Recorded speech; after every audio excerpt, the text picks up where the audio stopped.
Good afternoon, student. So today the topic is characteristics of sound. हम इससे पहले sound के बारे में डिस्कस कर चुके हैं, सिंपल पेंडुलम पर डिस्कस कर चुके हैं. आज हम डिस्कस करेंगे कैरेक्टरिस्टिक्स क्या है साउंड की. So the first characteristic is pitch.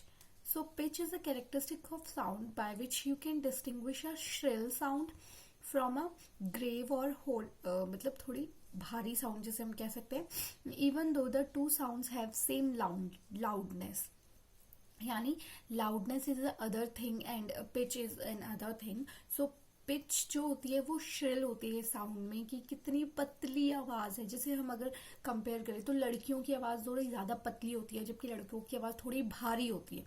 तो लड़कियों की पिच जो होती है हम बोलते हैं वो हाई होती है, लड़कों की पिच थोड़ी लो होती है. So that is the shrillness जो हम साउंड में देखते हैं. जबकि लाउडनेस सेम ही होगा, वो उतनी ही जोर से बोल रहा है बट उसकी आवाज, बॉयज की अगर आवाज है वो थोड़ी भारी होती है और लड़कियों की आवाज थोड़ी हल्की और पतली होती है. So that is known as the pitch की श्रिलनेस जो होती है साउंड में.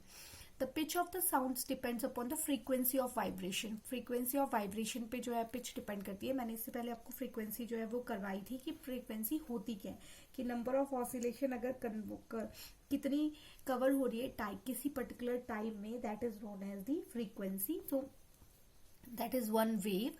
तो ऐसी कितनी वेव्स जो है वो बना रहा है, ठीक है, that is known as the pitch. So the pitch of the sound produced by the object vibrating in low frequency is low. अगर लो फ्रीक्वेंसी में कोई ऑब्जेक्ट वाइब्रेट करेगा तो उसकी पिच लो होगी, अगर हाई फ्रीक्वेंसी पे वाइब्रेट करेगा तो पिच हाई होगी. तो इसलिए जो पिच है वो हमारी डिपेंड करती है फ्रीक्वेंसी पे. तो फ्रीक्वेंसी यानी कि इस तरह की वेव, कितनी वेव्स वो बना रहा है पर्टिकुलर टाइम में. अगर ये सिर्फ एक ही वेव बनाई, मतलब दिस इज दी फ्रीक्वेंसी, सो ये फ्रीक्वेंसी क्या है, कम है.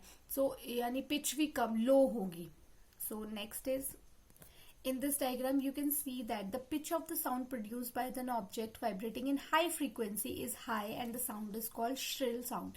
यानी कि अगर जो पिच है वो हाई फ्रीक्वेंसी में बनेगी. सो यहाँ पे अगर हम देखें सेम टाइम पीरियड में large number of waves formation हो रही है, यानी फ्रीक्वेंसी जो है वो हाई है. जबकि ऊपर वाले इमेज में अगर हम देखें तो अगर हम ऐसे कंपेयर करें तो यहाँ पर अगर हम देखें तो एक पर्टिकुलर इंटरवल ऑफ टाइम में, लाइक यहाँ पे टाइम ले लो 1 सेकेंड का ये टाइम है, ये भी 1 सेकेंड का टाइम है.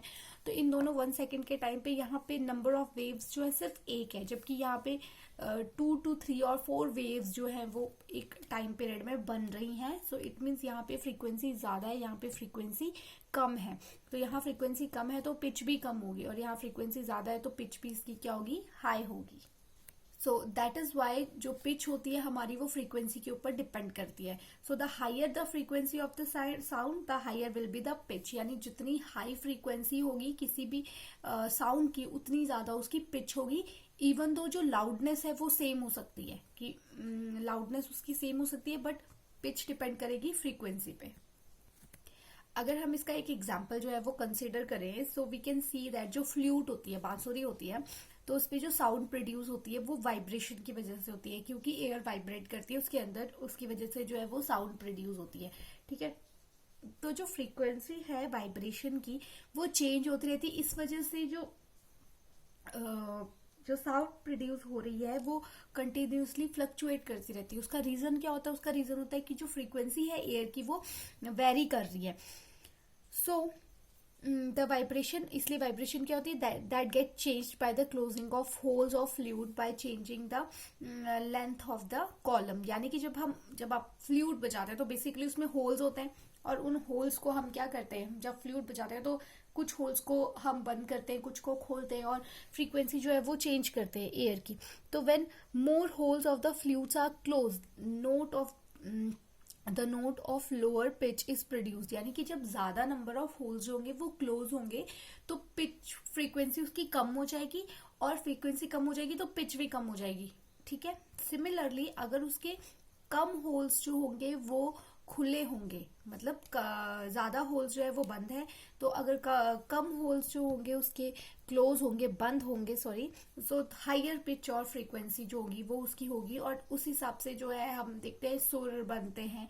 So that depends upon it, यानी कि फ्रीक्वेंसी जो है वो सॉरी पिच जो है वो डिपेंड करती है हमारी फ्रीक्वेंसी पे। और इसका एग्जांपल फ्लूट का हम देख सकते हैं कि जब हम फ्लूट बजाते हैं तो जब maximum number of holes open होते हैं तो फ्रीक्वेंसी हाई होती है और पिच भी हाई होती है। जब मैक्सिमम नंबर ऑफ होल्स होते हैं वो बंद होते हैं वाइल हम फ्लूट को बजाते हैं उस टाइम, तो जो उसकी पिच होती है वो उसकी लो होती है। So this is it about today's topic. So the question for you is what is a pitch, how does the flute work? तो आपने ये दो क्वेश्चन सॉल्व करने हैं। Thank you.